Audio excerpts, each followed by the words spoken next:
Hey, what's up guys and gals? My name is Ricknineg. Thank you for joining me today. If you're new to the channel, welcome so much.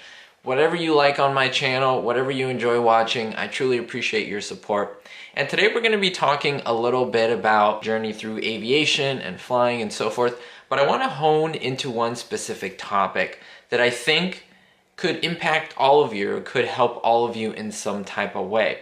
And that is the radios. Now you may think, what does that even mean? Well, when you go flying, one of the things that you do is you put on a headset and of course you talk to your instructor, whoever's in the plane. The reason for having that headset on is twofold. One is to obstruct the sound of the propeller. It could be loud in there, so it helps you concentrate a little bit more, protects your ears.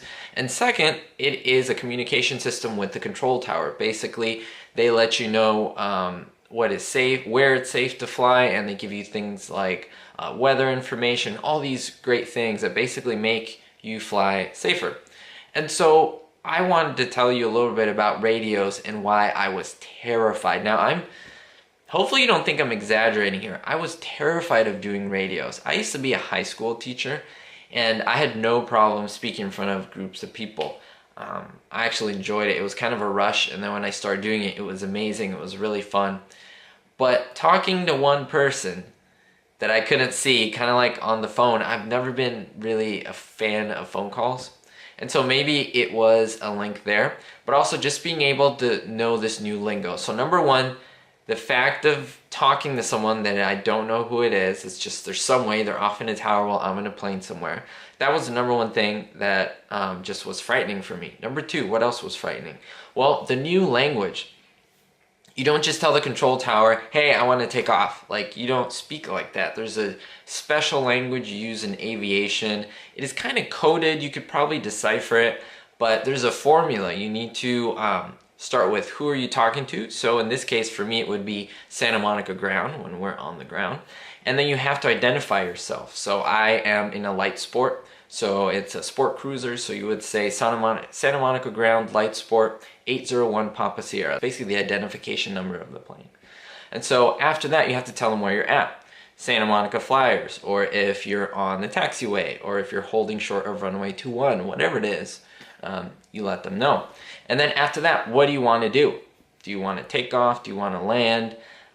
It was just a lot for me. It was like so much information, and I was terrified. I was terrified of messing up.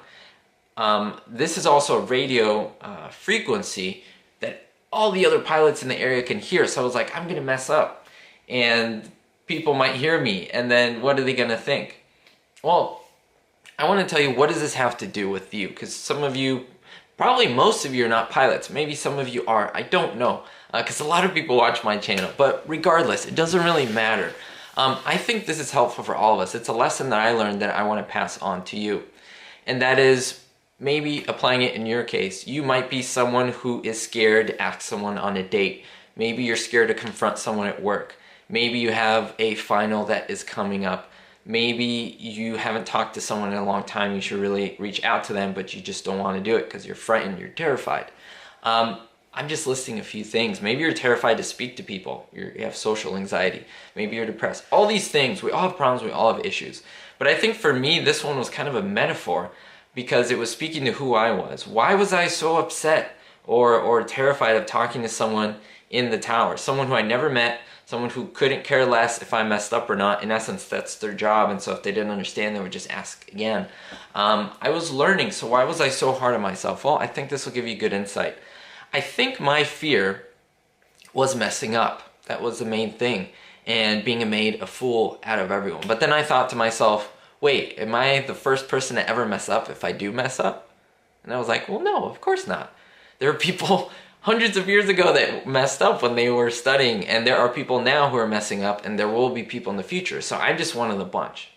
Second thing I noticed, will that control tower operator remember that I messed up like 2 hours after? Well, no, they won't even know who I am. They just know a voice. And so that was the second thing, and I was like, that's really interesting. And then it was the clincher. The third thing, I actually did mess up. And it wasn't that bad. I don't even know exactly how I messed up. I'll just give you an example. I was like Santa Monica ground, light sport 801 Papa Sierra at Santa Monica Flyers, requesting, I should say taxi, requesting, and then I blanked. And then I looked at my instructor, and then my instructor laughed, and he's like, he just went like this, and he said what I was supposed to say. He finished it, and then my instructor did something great. It was so good. He literally rewound my life, and he said, he spoke to the control tower. He said, Santa Monica ground, can I request that my student redo that?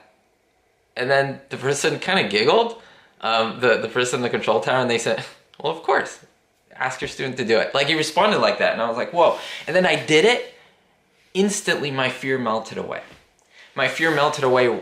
Why? Because I had already messed up. I've gone through that hurdle, and I knew it wasn't a big deal. In fact, the controller was like, sure, I want to see him improve. I understand what's going on. It was such an insignificant thing, I guess, for most people, but for me, it blew my mind. It almost made me a stronger person. I have to admit that I have social anxiety sometimes, and I hate crossing the street because it's like, you know, when you cross the street, cars are waiting.